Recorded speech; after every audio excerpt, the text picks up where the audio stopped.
The scent of garlic and tomato sauce hung heavy in the air, mingling with the metallic clatter of silverware against porcelain.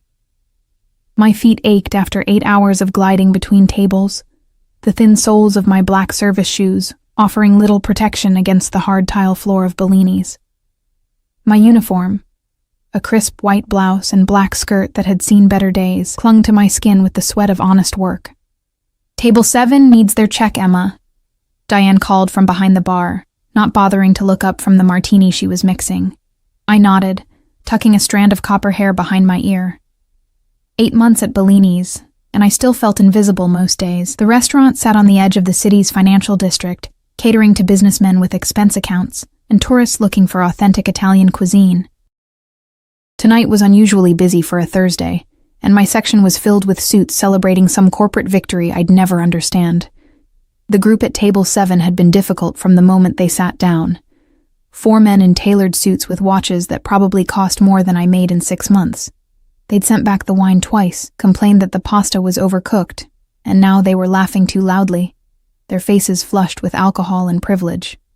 I approached with their check, trying to make myself small and unobtrusive. "Gentlemen, whenever you're ready," I said, placing the black folder in the center of the table. The one closest to me, sandy hair, face flushed from too many scotches, glanced at the bill and snorted. "Almost $300 for mediocre pasta? Highway robbery." I maintained my professional smile, the one that never quite reached my eyes. "I hope you enjoyed your meal despite that. Can I get you anything else?" The man to his left, older with silver streaking his temples, looked me up and down with the kind of gaze that made me want to shower immediately. "What else are you offering, sweetheart?" His companions laughed, and I felt my cheeks burn. I'd learned to deal with comments like these. They were as much a part of the uniform as my non-slip shoes. "Just the check tonight, sir," I replied, my voice steady even as my stomach churned. The first man slapped down a credit card without looking at me. I took the folder and retreated to the payment terminal, feeling their eyes on my back as I walked away. 20 minutes later, after I'd processed the payment and returned the receipt, I discovered they'd left no tip on a $287 bill and had written, "Service was as flat as your chest" on the merchant copy. The words blurred as tears threatened to spill. I blinked them back furiously. I couldn't afford to cry here, not when I still had 2 more tables to close out. "Everything okay, Emma?" Diane asked, her eyes softening as she noticed my expression. "Fine," I said quickly, tucking the receipt into my apron pocket. "Just tired." It was nearly midnight when I finally hung up my apron. The restaurant had emptied, save for a few lingering diners enjoying espresso and tiramisu. I counted my tips, $127 for the night. Not terrible, but that missing $57 from table 7 would have made a difference toward this month's rent. As I stepped out into the crisp autumn air, I noticed a sleek black Bentley idling by the curb, its engine a soft purr against the backdrop of distant traffic. My heart skipped. I recognized that car. The back window rolled down silently, revealing a face that never failed to make my breath catch. Alessandro Ricci watched me from the shadows of the back seat, his dark eyes reflecting the streetlights. At 32, my husband possessed the kind of beauty that belonged in Renaissance paintings. Sharp cheekbones, full lips, and thick black hair that curled slightly at the ends. He wore a charcoal suit that fit him like armor, the crimson tie a slash of color against the monochrome. "You're late," he said softly, his Italian accent more pronounced when we were alone. I glanced back at the restaurant, where Diane was locking up. "Busy night," I explained, moving toward the car as the driver, Marco, one of Sandro's ever-present security team, stepped out to open the door for me. Alessandro's eyes narrowed slightly. "You've been crying." It wasn't a question. Nothing ever escaped his notice, especially when it came to me. I slid into the leather seat beside him, the warmth of the car a welcome relief from the October chill. "It's nothing," I said, leaning in to kiss him lightly. He caught my chin between his fingers, holding me in place as his gaze searched mine. "Emma," he said, my name a warning and a caress all at once. "Tell me." I sighed, knowing he wouldn't let it go. "Just some rude customers. They stiffed me on the tip and left a nasty note. It happens all the time." His expression didn't change, but I felt the shift in him, the subtle tensing of his body, the darkening of his eyes. Alessandro had a gift for stillness, for containing violence within the elegant lines of his posture. "Which table?" he asked, his voice deceptively calm. "It doesn't matter, Sandro. Really, I'm fine." He released my chin and tapped on the privacy glass. Marco lowered it an inch. "Take us home," Alessandro instructed, then raised the glass again. I rested my head against his shoulder, breathing in the scent of his cologne. Cedar and bergamot, expensive and distinctive. We'd been married for nearly a year, and sometimes I still couldn't believe he was mine, or perhaps more accurately, that I was his. We'd met at Bellini's, ironically enough. I was new to the city, desperate for work after fleeing a broken engagement in my hometown. Alessandro was a regular at the restaurant, always sitting at the same corner table, always alone, except for the shadow of a bodyguard nearby. He requested me as his server after our first encounter, and I found myself looking forward to his visits. The generous tips, the quiet conversation, the way he actually saw me when so many others looked through me. I didn't know then who he really was, what he really did. By the time I discovered the truth, that my charming, attentive boyfriend was not just a successful businessman, but the head of one of the city's most powerful criminal organizations, I was already in too deep, already in love with the man behind the reputation. "You should have called me," he murmured against my hair as the car glided through the near-empty streets. "I would have picked you up earlier." "I can't call you every time I work late," I protested weakly. "You have more important things to do." His arm tightened around me. "Nothing is more important than you. When will you understand that?" The possessiveness in his voice should have frightened me. Instead, it warmed something deep inside, filling the hollow places left by years of feeling insignificant. Alessandro might be dangerous to the rest of the world, but with me, he was protective, devoted, sometimes obsessively so. He'd given me a life I never could have imagined. The penthouse apartment with views of the city skyline, the designer clothes hanging in my closet, the diamond wedding ring that felt too heavy on my finger some days. But he'd also insisted I keep my job at Bellini's, understanding my need for independence, for something that was just mine. It was the one boundary he hadn't crossed, though I sometimes caught glimpses of his men watching the restaurant during my shifts. When we reached our building, a sleek high-rise in the most exclusive part of the city, Marco opened the door, and Alessandro led me inside with his hand at the small of my back. The night doorman nodded respectfully as we passed. In the private elevator that required a key card to access the penthouse, Alessandro finally kissed me properly, his hands cradling my face as if I were something precious. "You taste like wine," he observed, his thumb brushing over my lower lip. "Complimentary glass after my shift," I explained. "Diego thought I looked like I needed it." Something flashed in Alessandro's eyes. Diego is very observant. The elevator doors opened directly into our apartment. Floor-to-ceiling windows revealed the glittering cityscape below, a private universe of light and shadow. I kicked off my shoes and padded across the marble floor to the kitchen, suddenly aware of how hungry I was. I'd been too busy to eat during my shift. Alessandro followed, removing his suit jacket and draping it over a chair. He watched as I rummaged through the refrigerator, eventually settling on leftover risotto from the meal our housekeeper had prepared earlier. "Tell me about these men," he said suddenly, as I placed the bowl in the microwave. I stiffened. "I told you, it's not important." "It's important to me." His voice was soft, but I recognized the steel beneath. "You were crying, Emma. That makes it important." The microwave hummed in the silence between us. I turned to face him, leaning against the counter. They were just typical entitled businessmen. They spent almost $300 on dinner and drinks, complained about everything, made some inappropriate comments, and then left no tip. One of them wrote something rude on the receipt. What did they write? I looked away, heat rising in my cheeks. "It doesn't matter." He moved closer, invading my space with his presence. Alessandro was tall, broad-shouldered, imposing even in the safety of our home. "Emma," he said, my name a command on his lips. "They said..." I swallowed. "They said the service was as flat as my chest." His expression didn't change, but I saw the muscle in his jaw twitch. "And they said this to your face?" "No." They wrote it on the receipt after I'd walked away. Cowards, he muttered. The microwave beeped, but neither of us moved. What did they look like? These men. A chill ran down my spine. Sandro, no. You promised me you wouldn't interfere with my work. I'm not interfering. I'm asking a simple question. His fingers traced the line of my collarbone. Feather light. What did they look like, my love? I recognized the danger in his gentleness, but found myself answering anyway. 4 men in expensive suits. One had sandy hair, another had gray at his temples. They were loud, drinking scotch. The receipt was signed by someone named James Harrington. Alessandro's eyes flickered with recognition. Harrington, he repeated, the name sounding different in his accent. From Metro Capital? My stomach dropped. You know him? A small smile played at the corner of his mouth. This city is smaller than you think, especially in certain circles. He reached past me to open the microwave, retrieving my forgotten dinner. Eat. You're exhausted.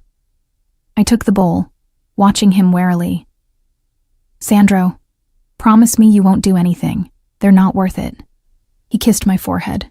You are worth everything. It wasn't the promise I'd asked for. As I ate, Alessandro poured himself a glass of whiskey and stood by the windows, gazing out at the city that, in many ways, belonged to him. I wondered, not for the first time, what it cost him to love someone like me. Ordinary, unpolished, a simple waitress with nothing to offer but her heart. He turned, catching me watching him. What are you thinking? I set down my spoon. That I'll never understand why you chose me. He crossed the room in 3 long strides, taking the bowl from my hands and setting it aside. Then he lifted me effortlessly, setting me on the countertop so our eyes were level. You think I chose you? His hands framed my face, thumbs brushing over my cheekbones. Emma, from the moment you walked up to my table with that shy smile, there was never any choice for either of us. His kiss was possessive, consuming. A reminder that whatever fragile independence I maintained was merely an illusion. I belonged to Alessandro Ricci, body and soul, just as surely as the city lights beyond our windows. And as his hands moved to my waist, as he carried me from the kitchen toward our bedroom, I pushed away the nagging worry about what tomorrow might bring for James Harrington and his friends. Some things were better not to know, and when it came to my husband's business, ignorance was its own kind of protection. What I didn't realize then was that my careless mention of that name would set in motion events that would shatter the careful balance of my double life, forcing me to confront exactly what it meant to be the wife of a man everyone feared, but no one refused. I woke to the sound of the shower running and the scent of fresh coffee drifting from the kitchen. Sunlight streamed through the floor-to-ceiling windows, painting golden stripes across the empty space beside me. I stretched, feeling the pleasant ache in my muscles from last night's lovemaking. Alessandro had been particularly intense, almost desperate in his passion, as if trying to mark me, claim me in the most primal way. The digital clock on the nightstand read 9:37 a.m. I frowned, sitting up abruptly. I was supposed to open Bellini's at 10 gas for the lunch shift. You're awake, Alessandro said from the bathroom doorway, a towel slung low around his hips, droplets of water clinging to his chest. He looked devastatingly handsome in the morning light, his dark hair slicked back, the shadow of stubble along his jaw. I'm late, I said, scrambling out of bed. Why didn't you wake me? I have to open the restaurant. I called Diego, he replied calmly, moving to the walk-in closet. You're not going in today. I froze halfway to the bathroom. You did what? I told him you weren't feeling well. Alessandro emerged with a crisp white shirt, beginning to dress with the methodical precision that characterized everything he did. He was very understanding. You had no right to do that, I said, heat rising in my cheeks. That's my job, Sandro. We agreed you wouldn't interfere. He paused, his dark eyes finding mine. You needed rest. That's not your decision to make. My voice rose despite my efforts to stay calm. This wasn't the first time we'd had this argument.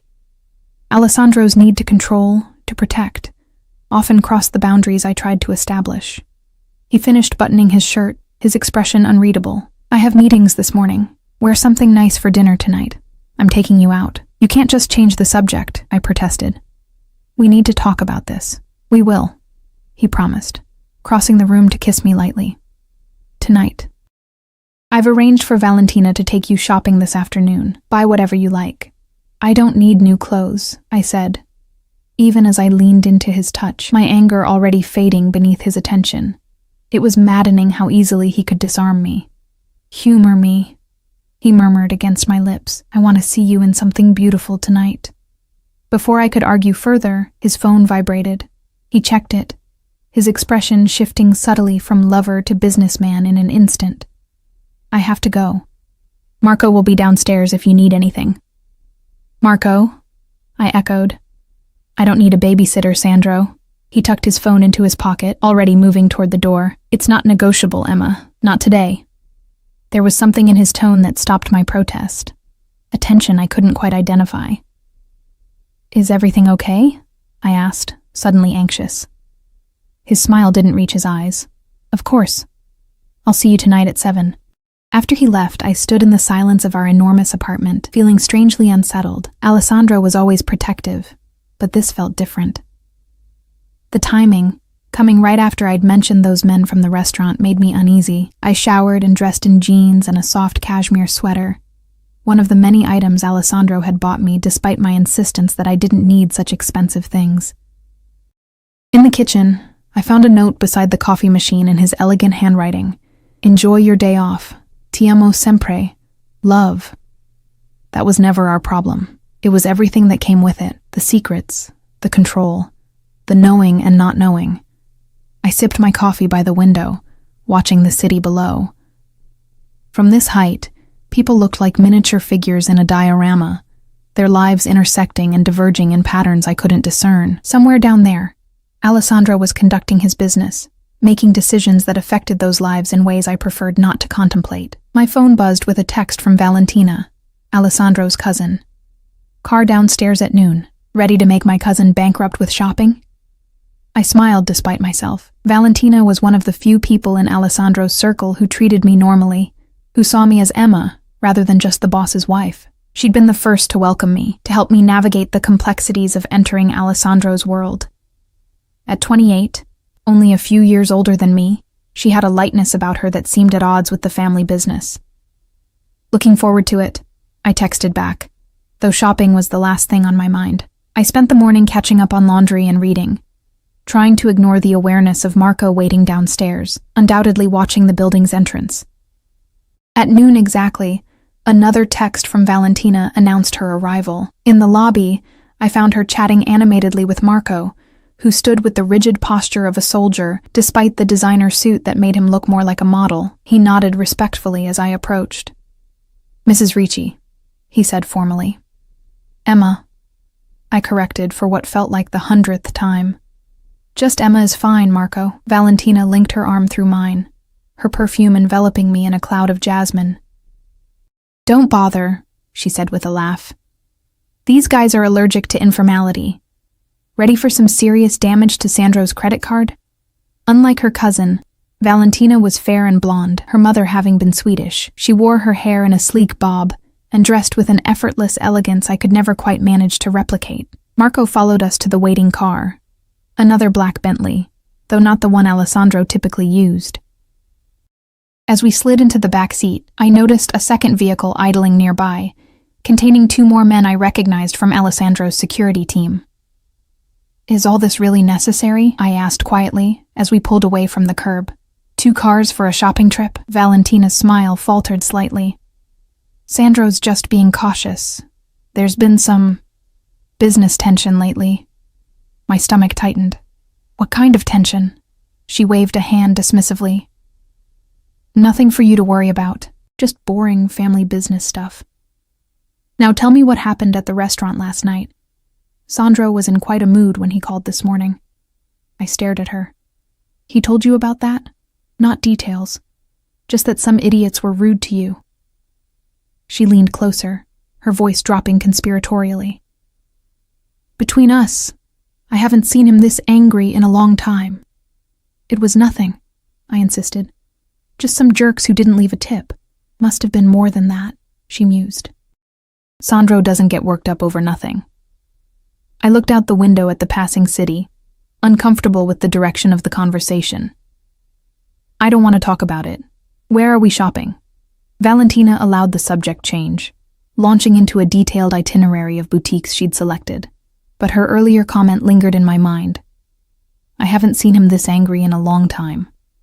What exactly did that mean, and what happened when Alessandro Ricci got truly angry? The afternoon passed in a blur of exclusive boutiques where salespeople fawned over us, or rather, over the Ricci name. I tried on countless dresses under Valentina's critical eye, eventually settling on a deep emerald silk gown that she declared would make Sandro forget how to speak Italian.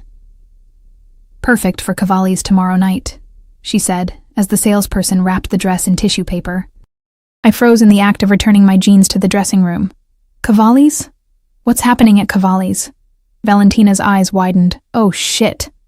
Was it supposed to be a surprise? The anniversary party for Antonio and Bianca?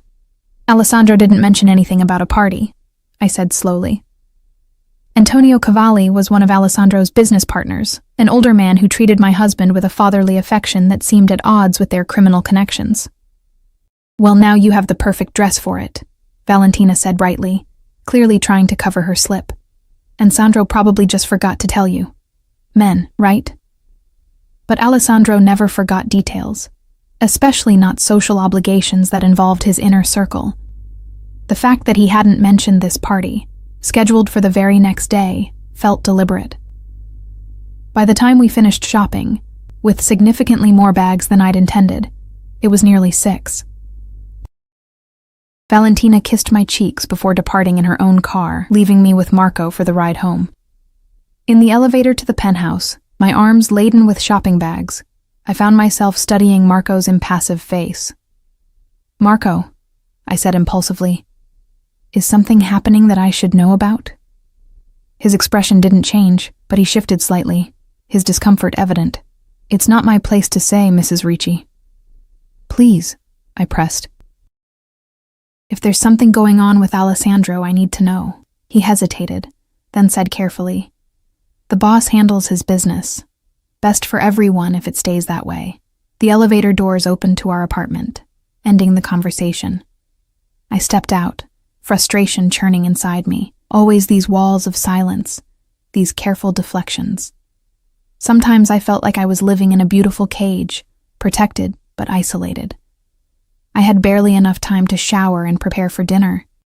I chose a simple black dress from my existing wardrobe, rather than any of the new purchases. A small act of defiance against Alessandro's orchestration of my day. I was applying lipstick when I heard the elevator doors open, announcing his return. He found me in the bathroom, his reflection appearing behind mine in the mirror. He'd changed suits since morning, now wearing a midnight blue that made his olive skin glow. His eyes traveled over me, lingering on the familiar dress. You didn't like anything Valentina helped you choose? He asked, his tone light, but his gaze sharp. I met his eyes in the mirror. We're going to talk about why you called Diego and told him I couldn't work today. A slight smile curved his lips. Direct as always, he murmured, stepping closer to rest his hands on my shoulders. I thought you deserved a day off after working so late. That's all. That's not your decision to make, I said, turning to face him. We agreed when we got married that I would keep my job and you would respect that. And I do respect it. His thumb traced my lower lip, smudging my carefully applied lipstick. But I also respect you enough to intervene when necessary. Necessary? I repeated. It wasn't necessary, Sandro. It was controlling. Something flashed in his eyes. Is it controlling to want to protect what's mine?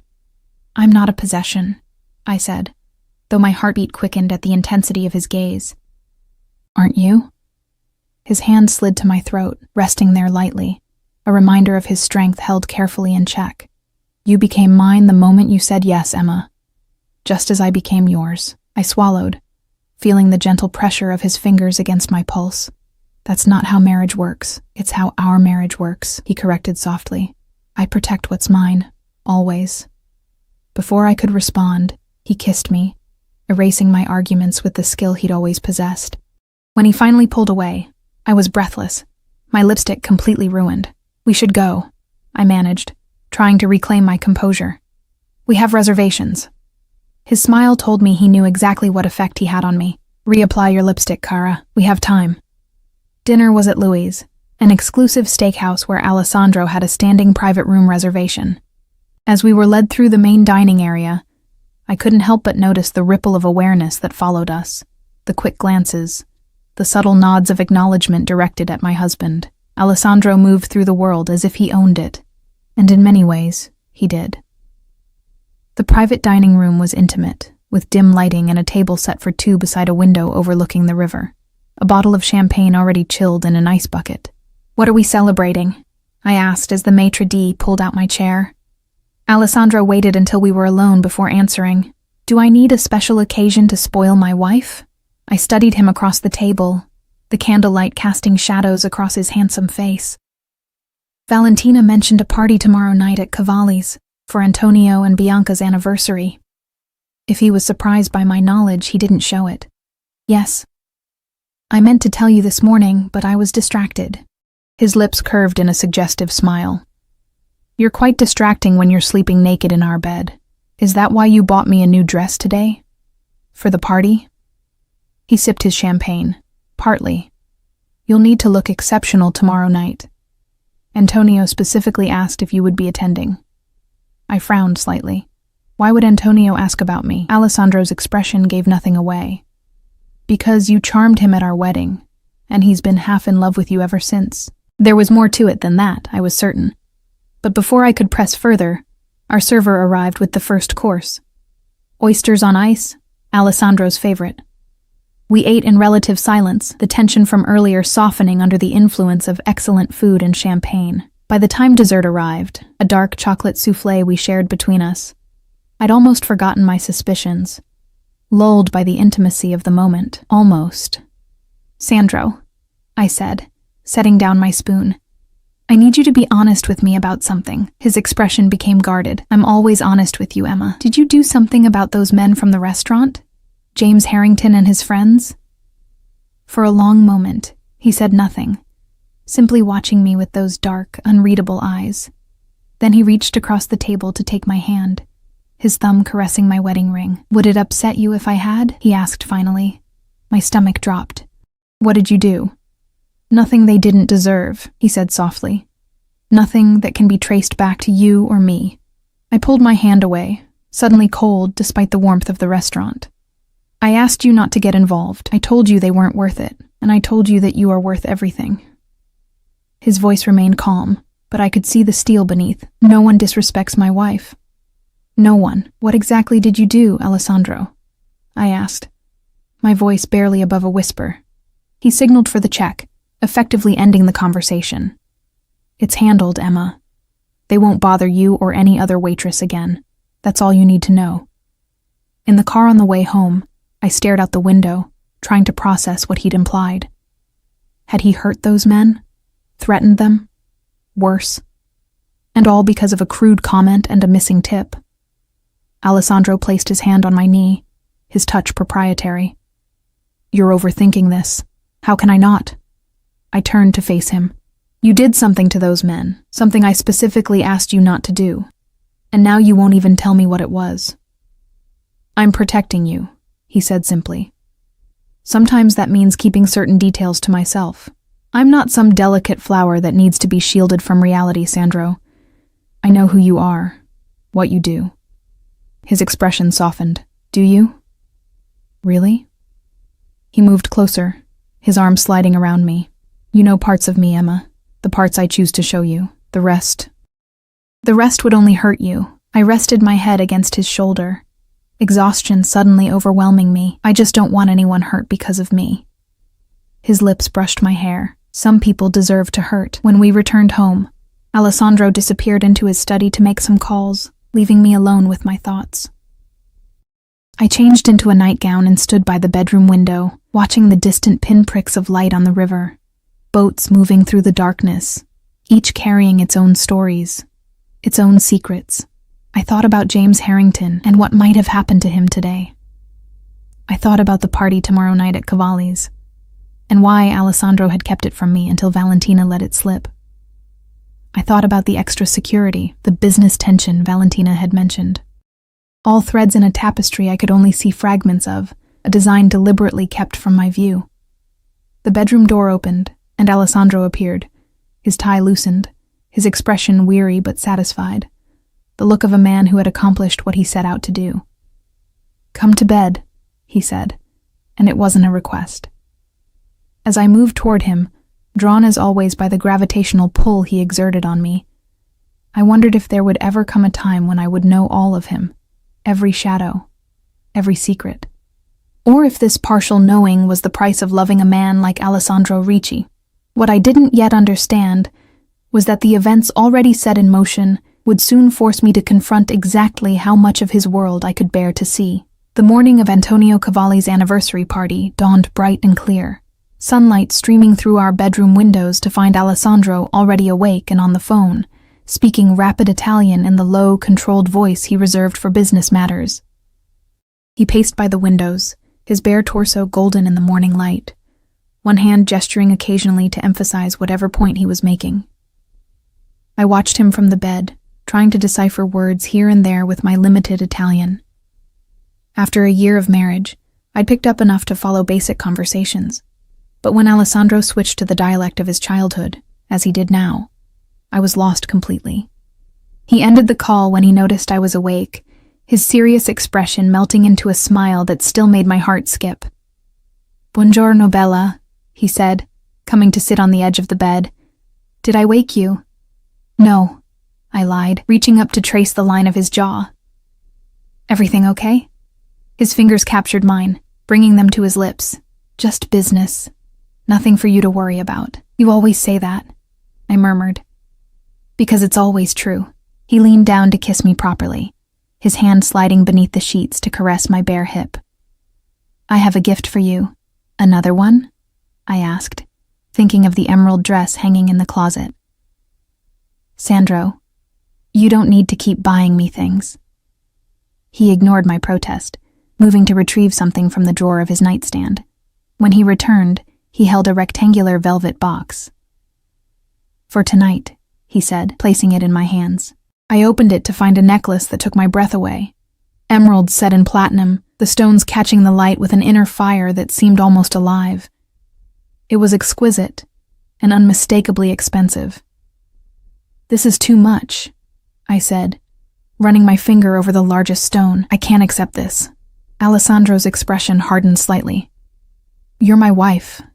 Nothing is too much." I sat up, clutching the sheet to my chest. "This isn't about the money, Sandro.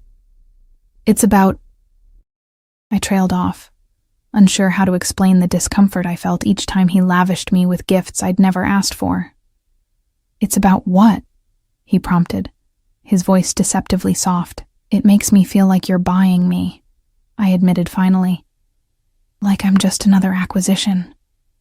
His eyes flashed dangerously. "Is that what you think? That I see you as a possession to be displayed?"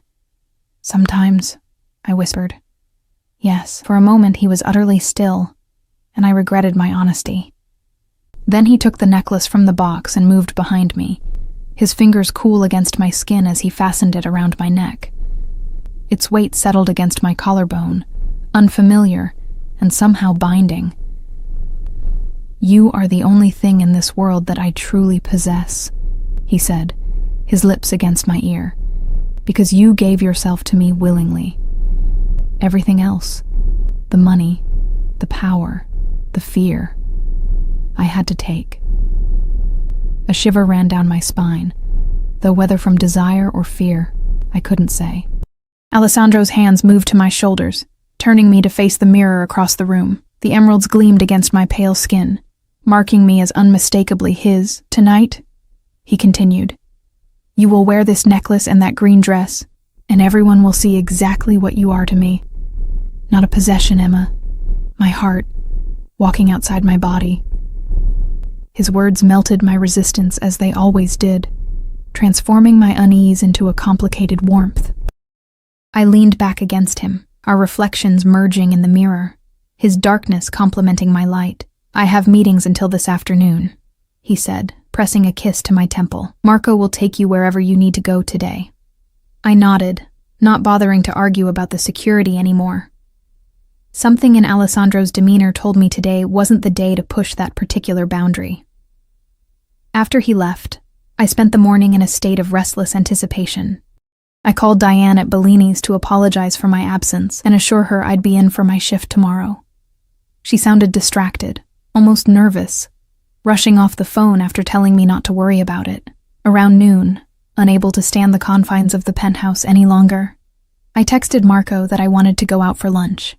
20 minutes later, I was seated at a small cafe 6 blocks from our building, trying to ignore the presence of Marco and another security member at a nearby table.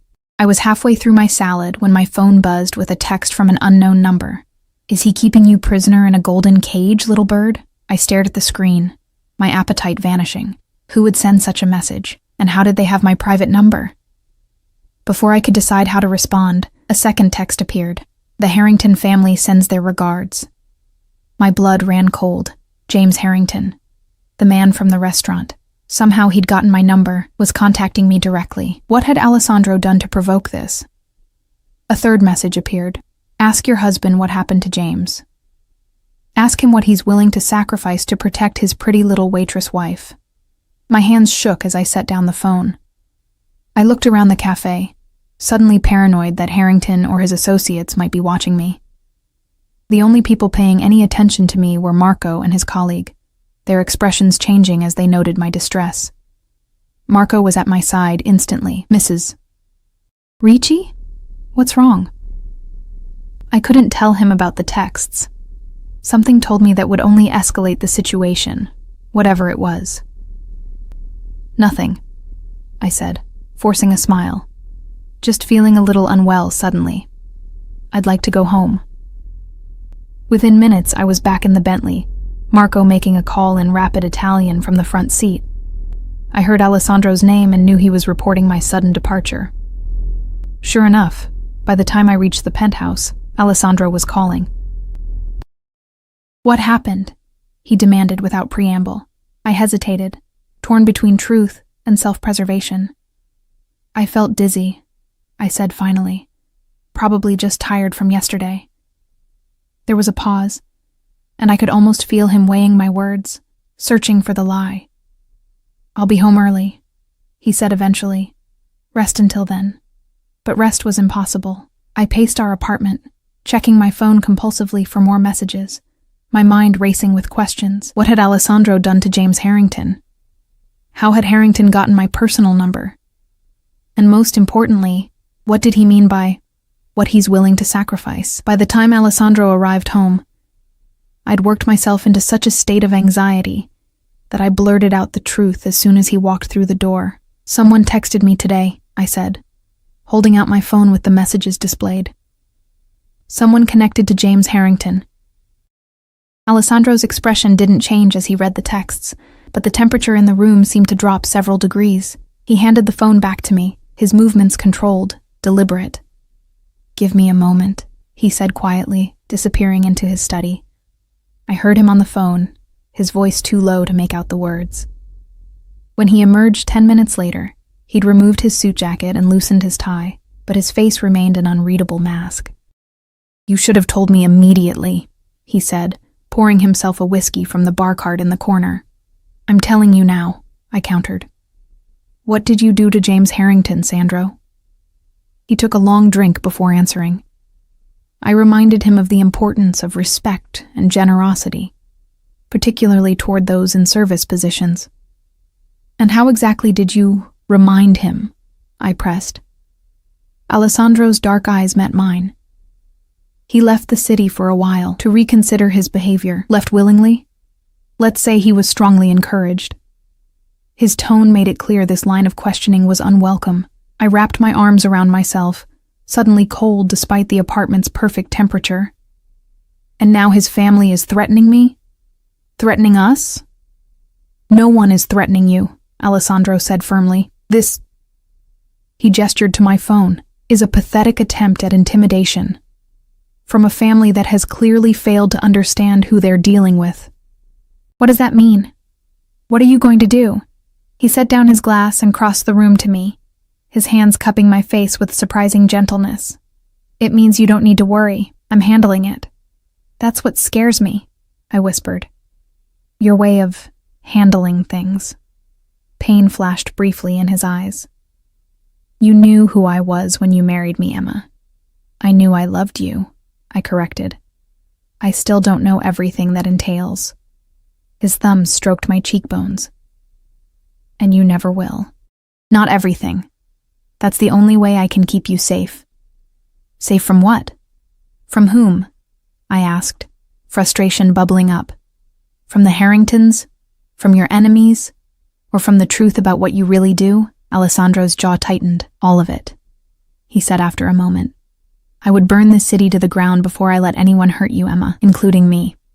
The raw sincerity in his voice silenced my questions. He believed what he was saying, that his secrets were a form of protection, that the violence and danger of his world could be contained, kept separate from our life together.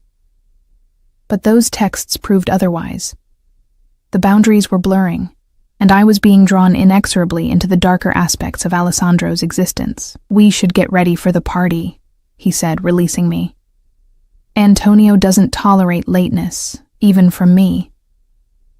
I nodded, recognizing the deliberate change of subject.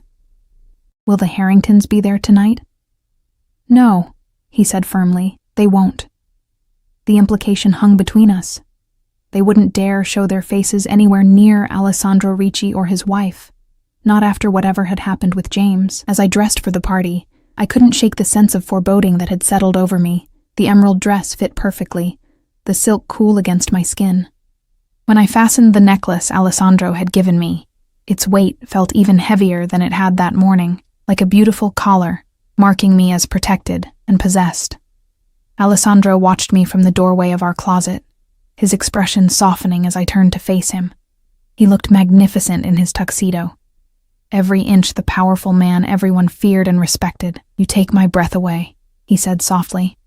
Despite everything, my heart fluttered at the naked adoration in his eyes. Whatever else Alessandro Ricci might be, his love for me was real and consuming. I crossed to him, straightening his bow tie unnecessarily. What will happen tonight? I asked, sensing that this party was more than a simple celebration. His hands settled on my waist. Tonight, we honor Antonio and Bianca's 30 years together. We drink expensive champagne, we dance, and we show everyone that the Ricci and Cavalli families are as strong as ever. There was something in his tone, a hint of steel beneath the casual description, that told me there was more at stake than a simple social appearance. This party was a statement, a demonstration of alliances and power. And the Harringtons? I couldn't help asking. Alessandro's smile didn't reach his eyes. By tomorrow, the Harringtons will understand their place in this city. And so will everyone else. As we rode to Cavalli's estate on the outskirts of the city, surrounded by a convoy of security vehicles, I wondered what exactly would happen to make the Harringtons understand their place. I wondered if I really wanted to know. And most of all, I wondered how much longer I could navigate the dangerous waters of Alessandro's world before I was pulled under completely. Cavalli's estate loomed against the twilight sky like something from another era, a sprawling Italianate mansion surrounded by meticulously landscaped gardens. As our car wound up the long driveway lined with cypress trees, I counted at least a dozen security personnel stationed discreetly among the shadows. Quite a show of force for an anniversary party, I murmured, adjusting the emerald necklace at my throat. Alessandro's hand covered mine, his thumb brushing over my knuckles. Antonio takes his security seriously, especially when hosting so many influential guests. The car stopped at the entrance, where more men in dark suits stood at attention. Marco opened our door, and Alessandro stepped out first, scanning the area before extending his hand to help me. The gesture was both chivalrous and protective, and I realized with a start that he was checking for threats even here, at an event hosted by his closest ally. The foyer of the mansion was a marvel of marble and gilt, illuminated by a massive crystal chandelier. A butler directed us toward the grand ballroom, where the celebration was already underway. As we entered, a subtle ripple of awareness moved through the crowd. Conversations paused, heads turned, eyes assessed. Alessandro guided me with his hand at the small of my back, moving through the assembly with the ease of a man accustomed to commanding attention. I recognized many faces from our wedding and various social events over the past year, the upper echelon of the city's criminal hierarchy and their legitimate business partners, an intricate web of power with Alessandro near its center. "Alessandro! Emma!" Antonio Cavalli's booming voice cut through the murmur of conversation. He approached with arms outstretched, his weathered face creased in a genuine smile. At 65, he maintained the vitality of a much younger man, his silver hair the only concession to age.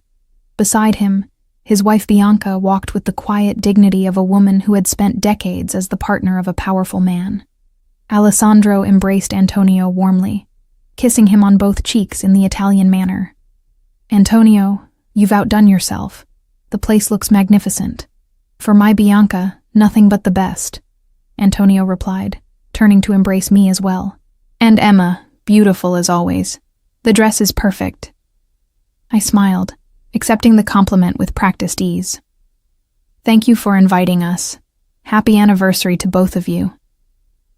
Bianca took my hands in hers, her dark eyes assessing me with the keen insight that had made her a formidable matriarch in her own right. "You look tired, Cara," she said softly. "Is married life proving challenging?" Before I could respond, Alessandro placed a possessive hand on my waist. My fault entirely. I kept her up late last night. His suggestive tone made my cheeks warm, but I noticed he'd effectively steered the conversation away from any real answer.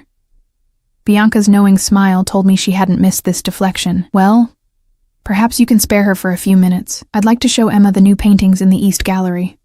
Alessandro and Antonio exchanged a quick glance, some unspoken communication passing between them.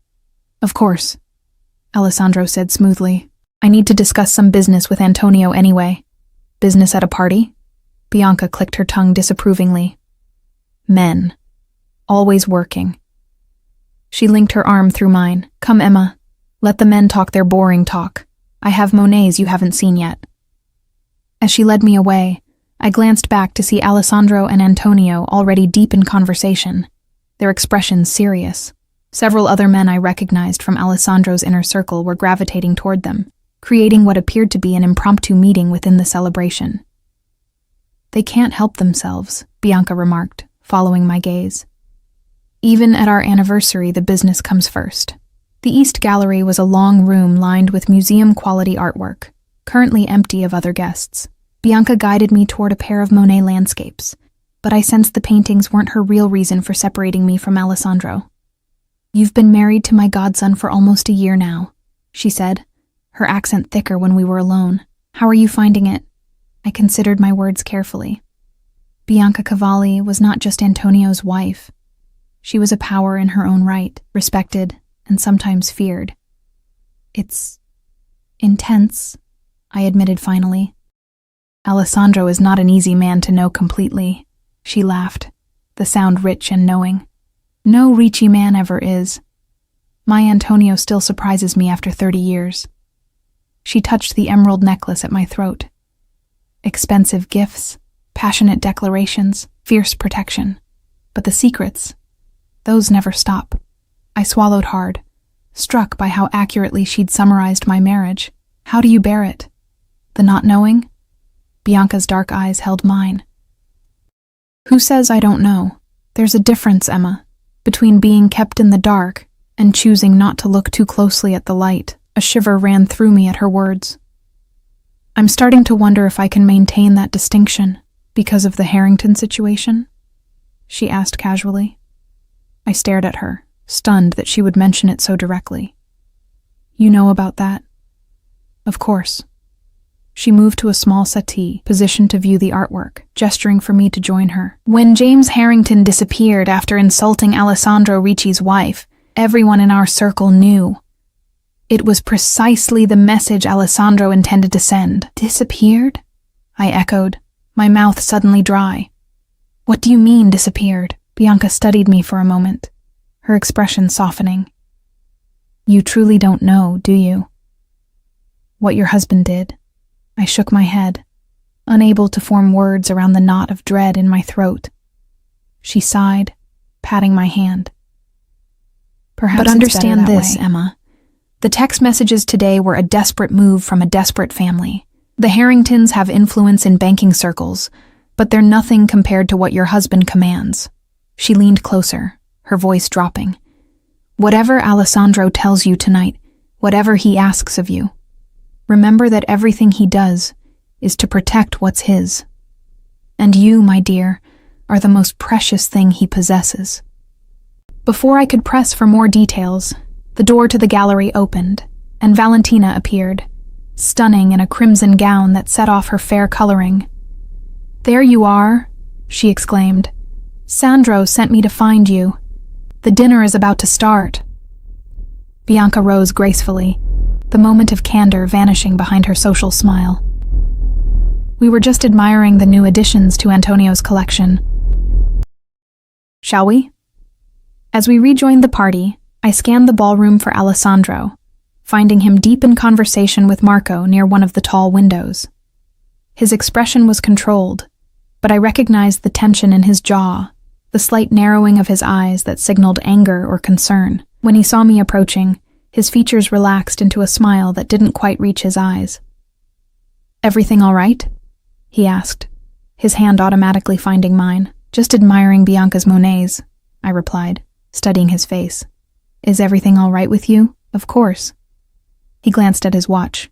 Dinner is about to be served. The grand dining room accommodated nearly 100 guests at round tables draped in cream linens and adorned with elaborate floral centerpieces. Alessandro and I were seated at the head table with Antonio and Bianca, along with two other couples I recognized as high-ranking members of the Cavalli organization. Throughout the 6-course meal, I watched Alessandro carefully, noting how he barely touched his food, how his attention seemed divided between our table and the entrances to the room, where security personnel maintained a visible presence. Something was wrong. Tension thrummed beneath the veneer of celebration, evident in the quiet conversations, the subtle glances exchanged between Alessandro and Antonio. When dessert was served, an elaborate tiramisu decorated with gold leaf, Antonio rose to toast his wife, his voice carrying across the hushed room. "30 years ago, I married the most beautiful woman in Italy," he began, gazing at Bianca with genuine adoration. "She has been my strength, my conscience, my heart outside my body all these years." I glanced at Alessandro, remembering how he'd used those same words to describe me that morning. His eyes met mine, and for a moment, the rest of the room faded away, leaving only the two of us and the complicated love between us. Antonio continued, raising his champagne flute higher. "To my Bianca, who has stood beside me through good times and difficult ones, who has never wavered in her loyalty, who has made all my success meaningful," he turned to address the room at large.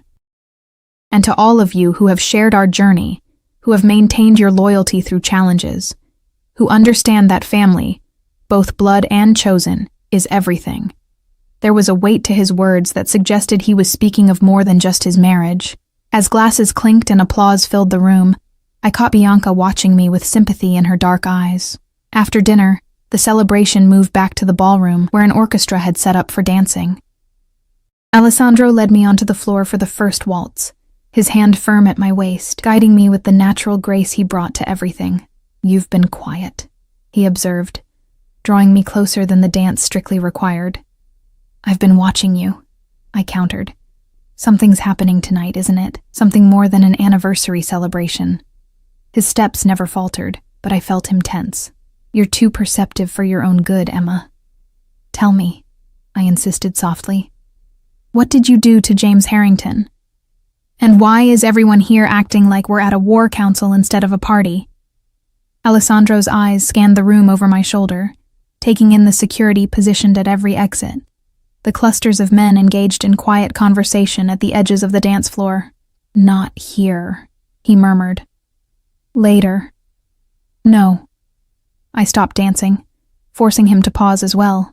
"Now, Sandro, I need to know what I've been drawn into." For a moment, I thought he would refuse. Then he sighed, guiding me toward one of the French doors that led to a terrace overlooking the gardens.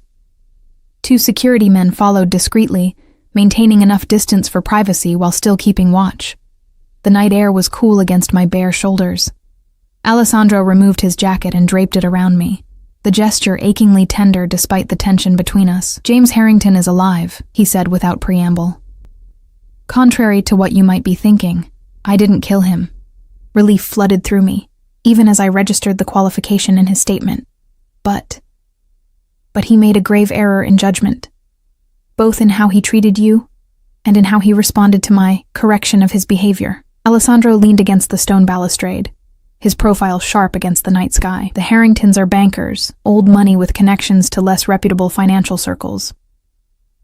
They launder money for several organizations, including, until recently, some of our operations." "Until recently?" I prompted when he paused. Alessandro's eyes met mine, dark and unreadable in the dim light. "After our encounter, James thought he could retaliate by freezing some of our assets, threatening to expose certain transactions. A foolish move, born of wounded pride and underestimation. The implications slowly dawned on me. "So tonight?" "Tonight is a show of strength," he confirmed. "A reminder to everyone in our world that the Ricci and Cavalli families stand united, that our power remains unchallenged. And a message to the Harringtons that their options have narrowed considerably."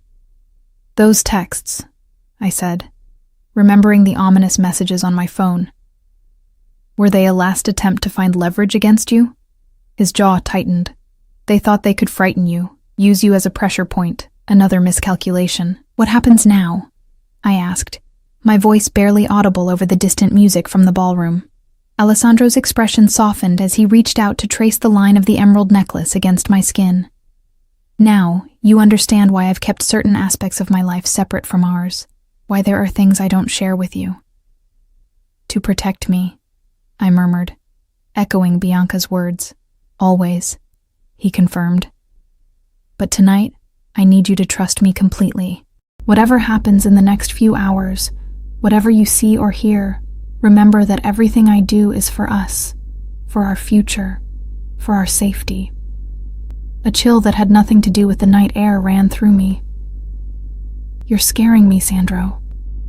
He pulled me into his arms, holding me tightly against his chest. I could feel his heartbeat, steady and strong. "Don't be afraid, Mia Cara. By morning, this will be resolved. The Harringtons will understand their new position. Business will stabilize, and we can return to our life. And what exactly will happen to make all that possible?" I asked against his shoulder. "It's better if you don't know the details," he said, kissing the top of my head. "Let's rejoin the party. Antonio will be looking for us." As we turned to go back inside, Marco appeared at the terrace door, his expression urgent. "Boss, there's a situation." Alessandro's posture changed instantly, tension radiating through him. "What kind?" "Visitors at the gate. Unwelcome ones." Alessandro cursed softly in Italian. "Take Emma to Antonio's study. Stay with her." "No," I protested, grabbing his arm. "I'm not being shuttled away like a child. Whatever's happening, I'm staying with you." He stared at me for a long moment, conflict evident in his eyes. Finally, he nodded. "Stay close to me. Do exactly as I say, immediately and without question." "Understood?" I swallowed hard, suddenly aware that I was crossing a threshold I couldn't return from. "Understood." Marco led us through a side door, avoiding the main ballroom, and into a wood-paneled corridor lined with priceless artwork. Alessandro kept his hand firmly on my lower back, guiding me with subtle pressure. The air felt charged, like the stillness before a thunderstorm. "Who's at the gate?" Alessandro asked Marco, his voice low and controlled. "James Harrington and his father, plus 2 others. They claim they were invited." Alessandro's expression hardened. "By whom?" "They wouldn't say. Security is holding them, but Mr. Cavalli wanted to consult with you before turning them away." We reached a heavy oak door, which Marco opened after a quick knock. Inside, Antonio Cavalli stood behind an imposing desk, flanked by 2 men I recognized from Alessandro's inner circle: Vincent, his consigliere, and Dominic, who handled security operations. Antonio's eyebrows rose slightly when he saw me. "Emma, I thought perhaps you might prefer to rejoin the ladies in the ballroom." "She stays," Alessandro said before I could respond. "What's Harrington playing at showing up here?" Antonio sighed, gesturing toward a decanter of amber liquid. Drink? I think we might need it. Without waiting for an answer, he poured 4 glasses of what looked like expensive scotch. The Harringtons claim they received a formal invitation from me. Impossible, Alessandro said sharply. You'd never. Of course not, Antonio cut in. But someone went to considerable trouble to make it appear so. The invitation they presented at the gate is an excellent forgery, right down to my personal seal. I accepted the glass Antonio offered, grateful for something to do with my hands. Why would anyone want to lure them here tonight? All eyes turned to me, as if suddenly remembering I was in the room. Antonio was the first to recover. A valid question, my dear. Alessandro, your wife has good instincts. Alessandro's jaw tightened. It's a provocation. Someone wants to force a confrontation between us and the Harringtons, here, tonight. But why? I pressed. Who benefits from that? Vincent, a thin man with shrewd eyes, cleared his throat. The Mancinis would be my guess. They've been trying to move into Harrington's banking territory for months. If we eliminate the Harringtons, it creates a vacuum the Mancinis could fill, and damages our relationship with the legitimate financial community in the process, Dominic added. It's clever. We look like thugs, and they step in as the reasonable alternative. Alessandro set down his untouched drink. So we send them away. Deny them entry. Make it clear they were misled. No, I said suddenly, surprising even myself. That's exactly what whoever set this up wants. A public rejection, a scene at the gates that everyone will hear about. Antonio smiled slightly. As I said, good instincts. Alessandro studied me for a moment, his expression unreadable. What do you suggest, then? I took a deep breath, scarcely believing I was about to offer strategy in this world I'd tried so hard to stay separate from. Invite them in. Make it clear you know the invitation was false, but that you're willing to be gracious. Use the opportunity to dictate terms, rather than create a spectacle. A long silence followed my words. Antonio broke it with a short laugh. Your wife is not just beautiful, Alessandro. She's formidable. I've always known that, Alessandro replied quietly, his eyes never leaving mine. I saw pride there, but also concern, as if I'd just revealed a side of myself that complicated his efforts to keep me separate from his business. Antonio turned to Marco. Bring the Harringtons to the small salon off the west corridor. Tell them Mr. Cavalli and Mr. Ricci will join them shortly to discuss a misunderstanding. After Marco left, Antonio refilled his glass. Emma has presented us with an elegant solution. However, he looked at me directly. I think it best if you return to the party while we handle this discussion. Before Alessandro could object, I placed my hand on his arm. He's right. I've said my piece. The rest isn't for me to witness. Relief and gratitude flashed in Alessandro's eyes. Vincent will escort you back to the ballroom. Stay with Bianca and Valentina until I come for you. I nodded, understanding that I'd ventured as far into his world as he would allow tonight. As Vincent led me toward the door, Alessandro caught my hand, pulling me back for a brief but fierce kiss. You continue to surprise me, Emma Ricci, he murmured against my lips. In the corridor, Vincent walked silently beside me, his alert eyes constantly scanning our surroundings. I'd spoken with him only a handful of times in the year I'd known Alessandro, but I sensed he approved of my suggestion in the study. Mr. Ricci is fortunate to have you, he said as we neared the ballroom. Few women could navigate these waters with such grace. I'm not sure what you mean, I replied carefully. Vincent's thin lips curved in a knowing smile. You recognized the trap and offered a solution that serves our interests without bloodshed. That's rare insight from someone not raised in this life. His words sent an unexpected warmth through me. Pride, I realized with a start. Pride at being able to hold my own in Alessandro's world, at being more than just the beautiful waitress he'd married. In the ballroom, the celebration continued uninterrupted, the orchestra playing a lively waltz as couples spun across the dance floor. No one would guess that a potential crisis was unfolding just corridors away. I found Bianca and Valentina near the champagne fountain, deep in conversation that stopped abruptly when they saw me approach. There you are, Valentina exclaimed with forced brightness. We were just wondering where you'd disappeared to. Bianca's shrewd eyes assessed me. Everything all right, Kara? Just fine, I said, accepting a flute of champagne from a passing waiter. Alessandro and Antonio are handling some unexpected business. Understanding passed between us. Bianca clearly knew exactly what unexpected business meant. Men, she said with a practiced sigh, always working, even at parties. I heard the Harringtons might make an appearance tonight, Valentina said casually, watching my reaction from behind her champagne glass. So she knew as well. I wondered if everyone at this party was aware of the drama unfolding except me. Who told you that? She shrugged elegantly. People talk. Especially when James Harrington goes missing for 3 days after insulting a certain powerful man's wife. 3 days? I repeated, the champagne suddenly sour in my mouth. He was missing for 3 days? Valentina's eyes widened as she realized she'd revealed something I didn't know. I assumed Sandro told you. Valentina, Bianca said sharply. Perhaps you'd be so kind as to check if Antonio's sister has arrived yet. I believe her flight was delayed. With a guilty glance at me, Valentina nodded and moved away, leaving Bianca and me alone at the edge of the dance floor. Your husband protected you from certain details, Bianca said quietly. Don't be angry with him for that. What happened to James Harrington during those 3 days? I asked, keeping my voice steady with effort. Bianca sighed, setting down her champagne. Alessandro made his point. That's all you need to know.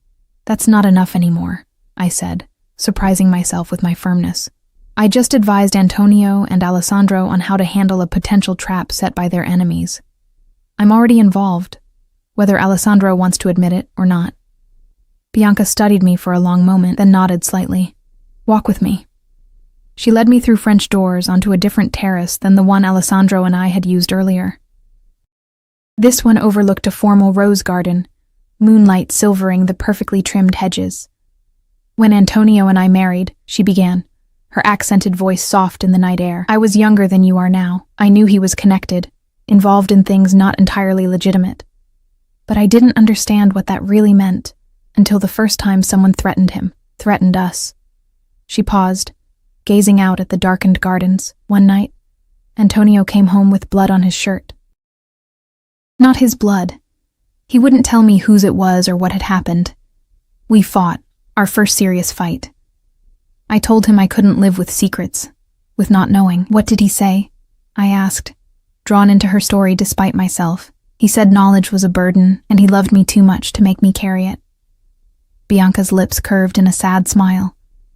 I told him I was stronger than he thought, that I could carry whatever burden came with loving him. And he told me everything. About the man who'd threatened to expose our operations to the police, who'd promised to destroy everything Antonio had built. About how that man had suddenly found reason to change his mind. She turned to face me directly. I didn't sleep for 3 nights afterward, knowing what my husband was capable of. I swallowed hard, understanding the parallel she was drawing. How did you reconcile it, the man you loved with the things he'd done? I realized there was no separation. The man who could be ruthless with his enemies was the same man who loved me tenderly, who would die to protect our children, who kept his word no matter the cost. The capacity for violence and the capacity for love came from the same place, an absolute commitment to what he valued. Her words echoed in my mind, illuminating aspects of Alessandro I'd tried to keep compartmentalized. The possessiveness I sometimes resented was the shadow side of a devotion so complete it terrified me.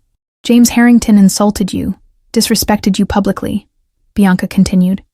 Alessandro couldn't allow that to stand, not just because of his pride, but because in our world, showing weakness invites attack. If he let Harrington's behavior go unpunished, others would see you, and by extension Alessandro himself, as vulnerable. So he what? Tortured him for 3 days? I asked, my voice barely a whisper. Bianca shook her head. No, Kara. He educated him, showed him exactly what it means to be truly powerless, truly at someone else's mercy. And then he sent him home with a choice, work with us on our terms, or lose everything. And now James and his father are here, tonight. Yes, Bianca smiled slightly. Which means they've made their choice. Whatever happens in that salon now, there won't be violence. Your husband has already won. Relief washed through me, followed immediately by a more complicated emotion. Pride again, but tinged with something darker. Pride in Alessandro's power, in his ability to command respect and fear. Was this how it began? The slow acceptance of a world where violence or its threat was simply another business tool? Before I could pursue that troubling thought, the French doors opened, and Alessandro appeared, his expression calm but triumphant. He nodded respectfully to Bianca. "May I steal my wife for a moment?" "Of course." Bianca touched my cheek gently. "Remember what I said, Emma. There is no separation." Alessandro led me to a more secluded part of the terrace, his hand warm against my bare back. "It's done," he said simply. "The Harringtons have accepted our terms. Their banking operations will continue to service our needs, with more favorable conditions than before." "And the text messages? The threats?" "A misunderstanding," he said smoothly. "James's younger brother acting without authorization. He's been reassigned to their London office, effective immediately." I studied his face in the moonlight, searching for signs of the violence Bianca had alluded to, but found only my husband, handsome, controlled, watching me with eyes that contained both tenderness and shadows. "Why didn't you tell me he was missing for 3 days?" I asked. Alessandro stiffened slightly. "Valentina talks too much. That's not an answer." He sighed, running a hand through his dark hair. "What would you have had me say, Emma? That I had your harasser held in a warehouse for 3 days to ensure he understood the consequences of disrespecting you? That I showed him exactly how easily I could destroy everything he values? Would that knowledge have made you sleep better at night?" Put that way, I had to admit it wouldn't have. "No. But I still deserve the truth. You deserve peace," he countered. "Safety. A life not tainted by the uglier aspects of mine. That's not possible," I said quietly. "Not anymore.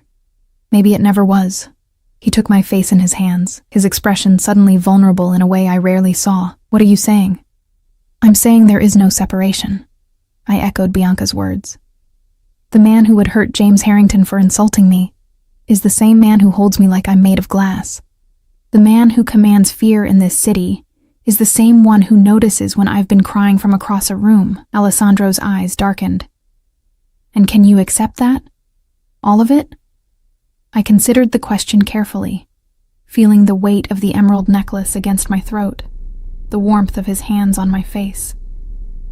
Could I accept the entirety of the man I'd married, knowing now what he was capable of? "I think," I said slowly, "that I've been accepting it all along, piece by piece." Tonight just made it impossible to pretend otherwise. Relief washed over his features, followed by a love so fierce it nearly took my breath away. "I would give all of this up for you, if you asked," he said, his voice rough with emotion. "Everything except you." "I'm not asking that," I assured him, reaching up to trace the line of his jaw. "I'm just asking for honesty between us. No more shielding me from the truth, no matter how ugly. Even if it changes how you see me." "Nothing could change how I see you, Sandro. You're my heart outside my body, too." He kissed me then, deep and possessive, sealing our new understanding. When we finally broke apart, the party continued behind us, music and laughter spilling through the open doors. But something fundamental had shifted between us. A wall breached, a boundary dissolved. Alessandro smiled, offering his arm to lead me back inside. "Shall we dance, Mrs. Ricci?" I slipped my hand into the crook of his elbow, feeling the solid strength of him against me. "Lead the way." As we rejoined the celebration, I caught sight of Bianca watching us from across the room, approval in her dark eyes. I would never be the same innocent waitress Alessandro had first met at Bellini's. That part of me was gone, transformed by the truth of who my husband was, and the world we now fully shared. But in its place was something stronger. A woman who could stand beside Alessandro Ricci as a true partner, eyes wide open to both the darkness and the light. And as we moved across the dance floor in perfect synchrony, I realized that this was the real gift he'd given me, far more valuable than emeralds or luxury. The truth, and the chance to choose it anyway.